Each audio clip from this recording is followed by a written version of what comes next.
Where in the Constitution does it say that the Secretary of State can override the First Amendment protections of free speech? There's no constitutional right to a student visa. So, but is there a constitution? A student was a guest in the United States on a student visa. No one's entitled to a student visa. So you revoked her student visa. Well, she wrote an op-ed, and I'm talking to you about her particular case. Claims and your claims. Those are not the facts. Whoa, what in the overreaction is going on here?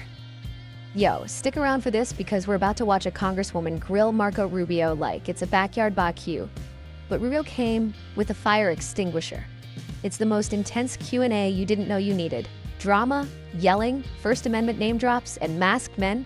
Let's jump in and break it down. Thank you so much, Mr. Chairman. Thank you, Secretary Rubio, for being here. On March 21st, 2025, the State Department approved the revocation of a student visa for Rümeysa Öztürk, a Turkish citizen who is a graduate student at Tufts University, apparently simply for writing an op-ed. Damn, she started this like she's on an episode of Law & Order Student Visa Unit. Lady, calm down. Not every op-ed needs to come with lifetime immunity and a hug. According to an internal State Department memo, you took this action under your discretionary authority to revoke visas, and soon after you revoked her visa, armed and masked plainclothes officers snatched Ms. Öztürk off the street and transported her to a prison in Louisiana. What? Masked dudes snatching grad students like it's Mission Tufts possible. Okay, who's writing this script? Sounds like she watched Taken last night and thought Rubio was Liam Neeson. Chill, it's not a Jason Bourne movie. Mr. Secretary, do you really think that Ms. Öztürk's op-ed results in a foreign policy consequence for the United States? I believe that case involves someone whose visa we never would have granted had we known ahead of time. I'm not asking you that question. I'm asking you if you think an op-ed, if an op-ed, but that's exactly, in fact, what happened. The State Department wrote a memo concluding that you did not have sufficient grounds to revoke Ms. Öztürk's visa. Wow, she's out here throwing the Constitution like it's Uno reverse. She asks, where in the Constitution does it say you can revoke a visa? Maybe the same place it says you can't just hand out visas like Halloween candy? There was no evidence showing that she'd engaged in any activities were a threat to national security. And in fact, in May, a federal court ordered Ms. Öztürk's release from detention, noting that the sole basis for the government's detention appeared to be the fact that she co-authored this opinion piece in the Tufts newspaper in March of 2024. Where in the Constitution does it say that the Secretary of State can override the First Amendment protections of free speech? Is there a footnote that I missed somewhere? There's no constitutional right to a student visa. So, but is there a constitutional right? Does it say somewhere that Marco Rubio gets to determine which speech is appropriate and revoke student visas based on what you think constitutes free speech? Hold up. Does she think Rubio just hates newspapers? He's not mad. She wrote an op-ed. He's saying, yo, if we knew what she was really about, we wouldn't have let her in. That's not censorship. That's common sense.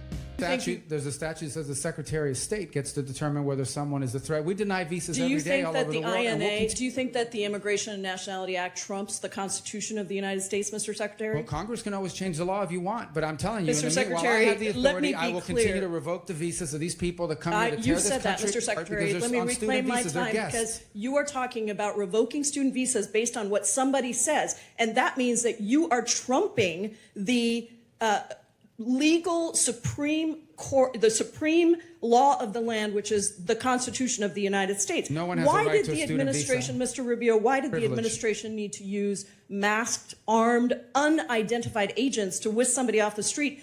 She's acting like Rubio personally tackled this woman and threw her in a van. He straight up says, I didn't do that part. I did the visa thing. She's like, well, now you're also Batman and the FBI, apparently.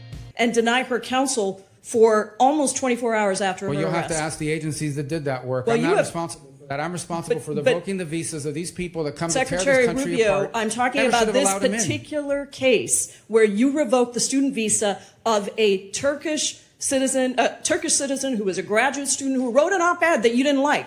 And suddenly you allowed for masked men to whisk her off the street. And you have multiple jobs, apparently. You're the national security advisor as well. So don't tell me it's not your job who snatches her off the street. We don't do the snatching, but I can tell you we do the visa revocations. Let me ask you about the national security consequences of people masked men on the streets, snatching people off the streets. If these are legitimate law enforcement agents carrying out proper arrests, why are they hiding their identities? Because then radical crazies will try to hurt them.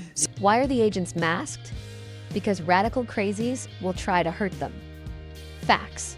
Dude's not sugarcoating it. Yeah, she's talking about dangerous criminals, and Rubio's like, exactly. That's why we're careful.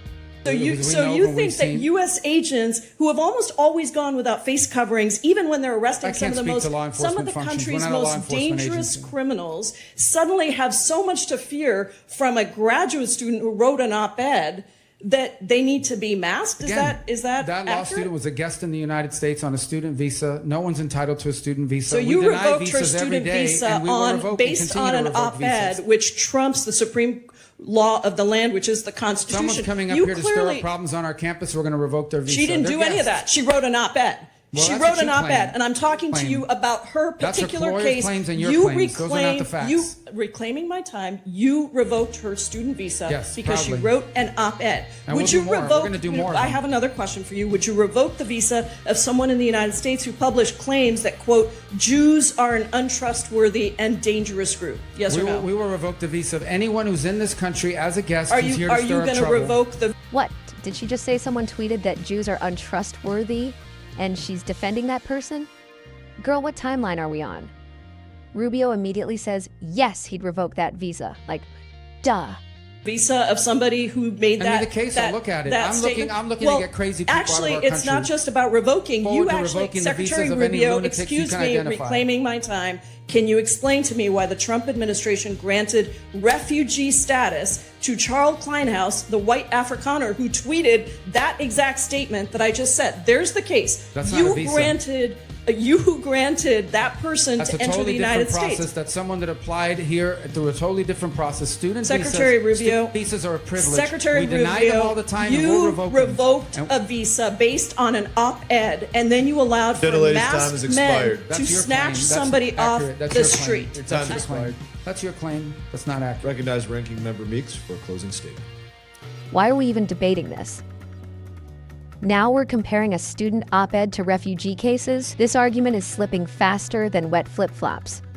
She's reaching harder than a kid trying to touch the cookie jar on the top shelf, like, let it go, Elsa. Look, Rubio wasn't perfect, but he was right here. This ain't about speech, it's about vetting who's in the country on a visa. If your hot take in the school paper makes you look like a national security risk, sorry, you're not entitled to stay. That's not censorship, that's just policy.